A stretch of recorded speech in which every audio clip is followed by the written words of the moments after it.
Inspired by true events, the story opens with a young couple about to park their motorcycle, only to stumble upon a grisly scene: Arturo's lifeless body sprawled inside a car. Detective Eva arrives and instantly senses this is no ordinary robbery. Arturo has been stabbed repeatedly, the car window shattered, yet nothing is missing. Eva breaks the devastating news to Arturo's fiancée, May, who is left reeling in disbelief just a year after her wedding. Eva gently asks May to come to the station when she feels ready. There, Eva insists they must dig deep into Arturo's life. Distracted by her phone, May reveals her husband disapproved of their home renovations and hints at jealousy over a girl from the gym. Eva also questions Sonia, a friend of the gym-goer, who describes May's husband as intensely possessive, tracking May's every move and rarely letting her out of his sight. Whenever Arturo visits his relatives, she and May slip away to nightclubs, where they meet men and sometimes become intimate. She adds that 3 or 4 months ago, May began talking to a man named Daniel. Forensic results reveal Arturo was stabbed 6 times, each wound precise and intentional. The evidence leaves no doubt: this was not a theft, but a coldly calculated murder.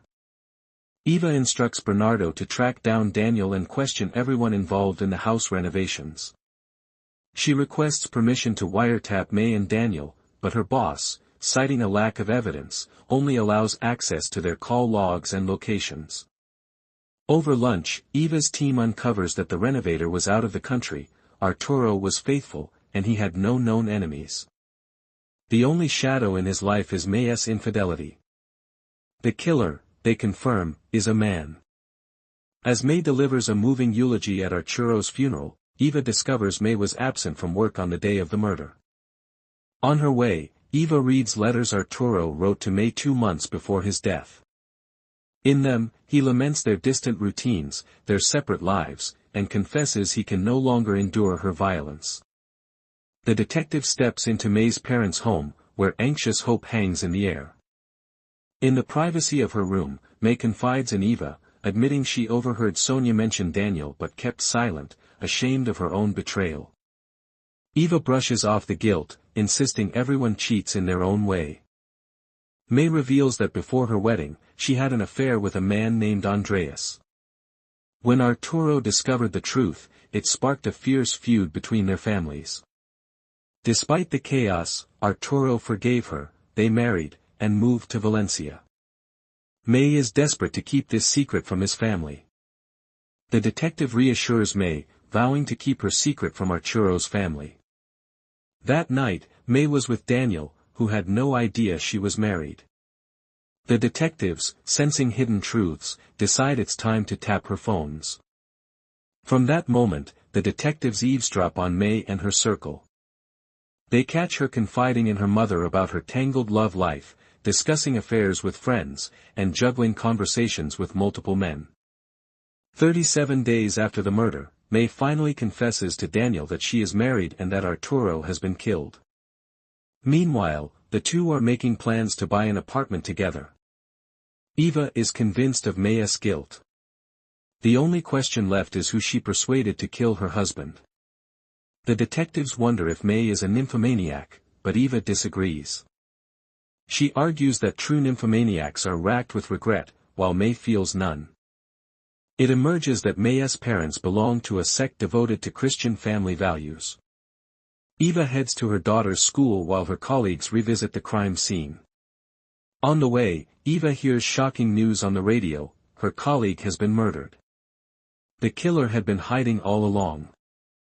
A new boss steps in, but Eva instantly dislikes him.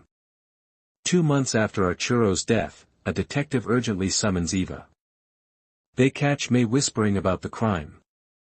Salva mentions he contacted a friend in the police. Suddenly, the story rewinds to Arturo and May's wedding day. At the wedding, Arturo's parents are visibly shaken by their son's forgiveness of May for her betrayal, yet the newlyweds radiate happiness. The couple settles into a cozy apartment in Valencia, sharing laughter over dinner with Arturo's friends. On the way home, May suggests they go out and enjoy the night, but Arturo reminds her that drinks are pricey and they need to watch their spending. Restless and 26, May longs for excitement, but simply mentions she will be working next weekend. May spends her days caring for the elderly as a nurse, but confides in Andreas about her exhaustion from endless chores and grueling double shifts. One night, she escapes to a nightclub with Sonia, only for her phone to light up with messages from Andreas. She tells Sonia that Arturo is also texting, but later, it is Andreas who fulfills her longing before she returns home. The next weekend, they attend Arturo's nephew's birthday party, though May is clearly uninterested, her attention fixed on texting Andreas.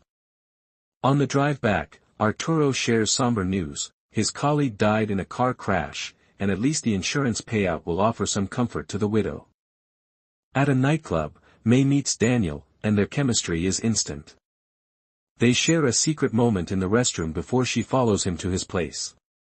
Waking up in a luxurious apartment in the neighborhood she always dreamed of, May is stunned to realize it belongs to Daniel.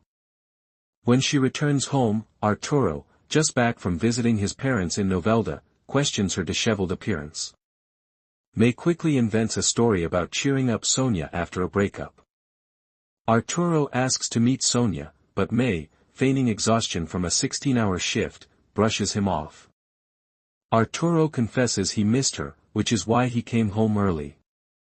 May wishes him a good day and drifts off to sleep. Later, as she chats with Sonia about Daniel, he surprises her at work, whisking her away to a lavish restaurant, showering her with fine wine and elegant lingerie. May is swept up in the fantasy, and they spend the night together.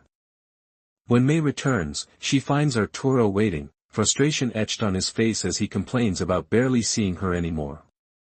Just then, a message from Daniel flashes on her phone, catching Arturo's eye. May snatches her phone and retreats to the bathroom, but the confrontation is inevitable. Their argument erupts, with Arturo reeling from the thought of her betrayal and demanding she leave. May stands her ground, insisting the home is as much hers as his, reminding him she paid for the renovations. She refuses to move out or get a divorce. In a burst of anger, May drags Arturo inside by the hair before storming off to work. She pours her desperation into letters to her lovers, confessing she cannot bear her husband's violence any longer. In one letter, she even asks if he would kill Arturo for her. When May receives a note from Salva, a colleague, she rushes to his side. Salva, a married man in his 40s, listens as May breaks down, sobbing that Arturo will kill her and that she is terrified and hopeless. She admits that if Arturo died in a car accident, her life would finally be free of torment. Salva promises unwavering support. Their bond deepens before May returns home. A month before Arturo's death, May approaches Salva and asks him to spend the weekend with her, even though his wife works with them both.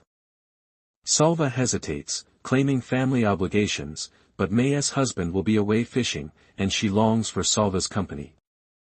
Memories of their passion sway him, and he gives in. They share dinner and lose themselves in a night of happiness. May brings up Arturo again, insisting that true happiness with Salva is only possible if her husband is gone. She explains that Arturo usually leaves his car outside after work at 7, but she will persuade him to park inside. She hands Salva the parking lot keys, sealing their dark pact. While Salva celebrates his son's 18th birthday with his family, May calls to say she will switch jobs on the 5th day and post a photo as a secret signal that everything is finished. Later, Salva meets a friend and brags about his time with May, boasting that no one has ever made her feel the way he does. Afterward, Salva cleans himself up and rides his motorcycle to May's house, parking it out of sight. He slips into the parking lot and executes their plan. He stabs Arturo 6 times, then calmly changes his clothes, washes his hands, and updates his status as they had arranged. He and May meet in secret. At her house, he tells her it is done. May breaks down in tears. They embrace and agree to keep their distance, not even speaking by phone. Still, Salva gives her a temporary phone. Through her tears, May whispers, "You saved me." With her wish fulfilled, May starts to distance herself from Salva, ignoring his calls and refusing to see him. 2 months pass before Salva asks to meet again, offering to fix her floor. May, having given him the house keys, arranges to be away. She calls, requesting a document from her computer. As Salva opens it, he stumbles upon Daniel's emails and discovers their plans to travel to Italy. Overwhelmed by heartbreak, Salva tells May their relationship is finished, his words heavy with old wounds. He admits he has already reached out to the police, not realizing detectives are secretly listening. With suspicion burning, Salva accuses May of infidelity and warns her that the police are closing in. Devastated, May pours out her love and pleads for a meeting, convinced the ordeal is behind them. May admits she kept Daniel a secret, knowing Salva remains tied to his family. They agree to meet and finally lay everything bare. Meanwhile, detectives bug the cafe and track down Salva's police contact. Armed with this, they let Arturo's family know they have identified the killer. Desperate for money, May pleads with Arturo's parents to sell the apartment, but they refuse until the case is solved. When they hint that the police know the killer, panic grips May. She rushes outside to call Salva. Her mother finds her, offers comfort, and invites her home for dinner. In tears, May confesses to her mother that Salva killed Arturo out of jealousy, insisting she is innocent. May frantically calls Salva, convinced the police are onto them. Salva tries to calm her, insisting the police would have already summoned him if they knew anything. All the while, detectives listen in, gathering the final evidence they need. At the cafe, unaware of the hidden microphones, Salva urges May to keep quiet about the key and pretend ignorance. Detectives, now armed with enough evidence, secure an arrest warrant and alert the press.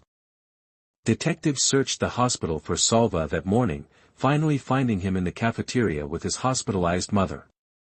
He goes quietly with them, offering no resistance. Later, as May heads to work with Daniel, the police intercept and detain her as well. At the station, Salva claims full responsibility, insisting May is innocent, even as Eva warns him he is making a grave mistake. May, meanwhile, calls Salva disgusting and says she fears him, but when Eva urges her to come clean, she remains silent. So, Salva is jailed. But at the final court hearing, he changes his testimony, saying that he and May organized everything together at May's request. As a result, Salva is sentenced to 17 years in prison, and May to 22 years.